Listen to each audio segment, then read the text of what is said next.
उमंग और उत्साह से भरे हुए लोग ही नजर आ रहे हैं। युवा की सरकार, संग्राम की जनता जिंदाबाद।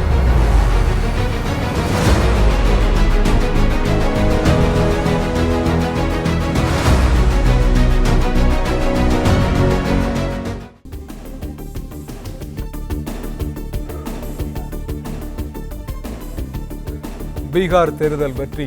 பீகார் தேர்தலில் முன்னணி நிலவரங்கள் வந்து கொண்டிருக்கிறது. இதில் பிரதமர் நரேந்திர மோடிக்கு அதிமுக பொதுச் செயலாளர் எடப்பாடி பழனிசாமி வாழ்த்து தெரிவித்திருக்கிறார். பீகார் தேர்தலில் வெற்றியை நோக்கி முன்னேறி கொண்டிருக்கின்ற அந்த பாரதிய ஜனதா கூட்டணிக்கு தமிழகத்திலிருந்து வாழ்த்து சென்றிருக்கிறது. அதிமுக பொதுச் செயலாளர் எடப்பாடி பழனிசாமி பிரதமர் நரேந்திர மோடிக்கும் பீகார் மாநில முதலமைச்சர் நிதிஷ்குமாருக்கும் தன்னுடைய வாழ்த்துக்களை தெரிவித்துக் கொண்டிருக்கிறார்.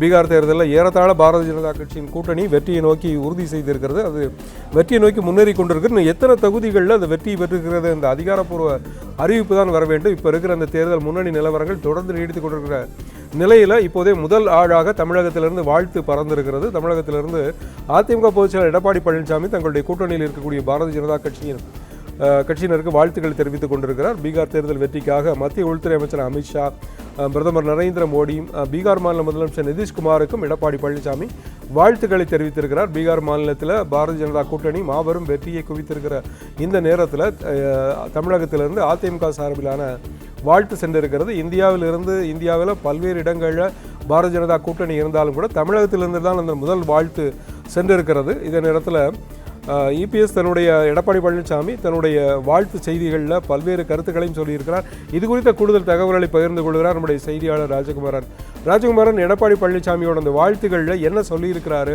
இந்த வாழ்த்துக்கள் முதல் முறையாக தமிழ்நாட்டிலிருந்து முதல் ஆளாக தெரிவிக்கப்பட்டிருக்கிறது. உங்களுடைய கூடுதல் தகவல்கள் என்ன? நீங்கள் குறிப்பிட்டவாறு இந்த வாழ்த்து செய்தி என்பது மிகுந்த முக்கியத்துவம் பெற்ற ஒன்றாக பார்க்கப்படுகின்றது. இதில் எதிர்க்கட்சி தலைவராக தமிழகத்தினுடைய அதிமுக பொதுச் செயலாளர் எடப்பாடி பழனிசாமி பல்வேறு முக்கிய விஷயங்களை சுட்டிக்காட்டியிருக்கின்றார். இந்த பீகார் வெற்றிக்கு மத்திய உள்துறை அமைச்சர் அமித்ஷாவிற்கும் வெற்றியை பெற்றிருக்கக்கூடிய பாஜக கூட்டணியினுடைய நிதிஷ்குமாருக்கும் வாழ்த்து சொல்லி இருக்கக்கூடிய அவர் ஜனநாயகத்தை காக்கக்கூடிய அமைப்புகள் மீது பழி சுமத்தியவர்களுக்கு இந்த வெற்றி செய்தி சென்று சேர்ந்திருக்கின்றது என்றெல்லாம் குறிப்பிட்டிருக்கின்றார். ஜனநாயகத்தை பழி சுமத்தி கொண்டிருந்தவர்கள் தோல்வியடைந்திருக்கின்றார்கள் என்று அர்த்தம் கொள்ளக்கூடிய வகையிலே அந்த பதிவை அவர் பதிவிட்டிருக்கின்றார். கூட்டணியினுடைய கூட்டு தலைமை மற்றும் வளர்ச்சிக்கான அர்ப்பணிப்பு பீகாரில் வெற்றியை உறுதி செய்திருக்கின்றது என்றும் குறிப்பிட்டிருக்கின்றார். ஜனநாயகத்தை காக்கக்கூடிய அமைப்புகள் மீதான இந்தியா கூட்டணியினுடைய பொய்களை பீகார் மக்கள் புறந்தள்ளியுள்ளனர் என்று எதிர்க்கட்சி தலைவர் எடப்பாடி பழனிசாமி சொல்லியிருப்பது முக்கியத்துவம் வாய்ந்ததாக பார்க்கப்படுகின்றது. ஏனென்றால் எஸ்ஐஆர் நடைமுறைக்கு பிறகாக இந்த தேர்தலை சந்தித்திருக்கக்கூடிய முதல் மாநிலமாக பீகார் மாநிலம் இருக்கின்றது. 65 லட்சம் வாக்காளர்களை அந்த வாக்காளர் பட்டியலில் தன்னுடைய வாக்காளர் தன்மையை நிரூபிக்க தவறியவர்கள் விடுவிக்கப்பட்டிருக்கின்றார்கள். இந்த சூழ்நிலையில் தான் எஸ்ஐஆர் நடைமுறைக்கு அதிமுகவும் ஆதரவாக இருக்கின்றது.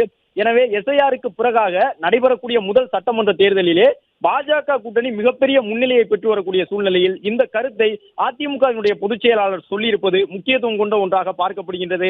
அது மட்டுமல்லாமல் பாஜக மற்றும் ஐக்கிய ஜனதா தளம் இடையே இணைந்த அந்த கூட்டணி ஒரு மிகப்பெரிய வெற்றியை பெற்றிருக்கின்றது என்றும் அதிமுகவினுடைய பொதுச் செயலாளர் சொல்லியிருக்கிறார். இதன் மூலமாக கூட்டணியாக இணைந்து செயல்படும் பொழுது அது வெற்றிக்கான ஒரு வாய்ப்பை வழங்கும் என்கின்ற ஒரு செய்தியினை தேசிய அரசியலை மையப்படுத்தி அதிமுக பொதுச் செயலாளர் எதிர்க்கட்சி தலைவர் எடப்பாடி பழனிசாமி சொல்லியிருக்கின்றார். அதுதான் கூட்டணியினுடைய கூட்டுத்தன்மை மற்றும் வளர்ச்சிக்கான அர்ப்பணிப்பு என்று அவர் குறிப்பிட்டு சொல்லியிருப்பது அதை மையப்படுத்தி தான் என்று பார்க்கப்படுகின்றது.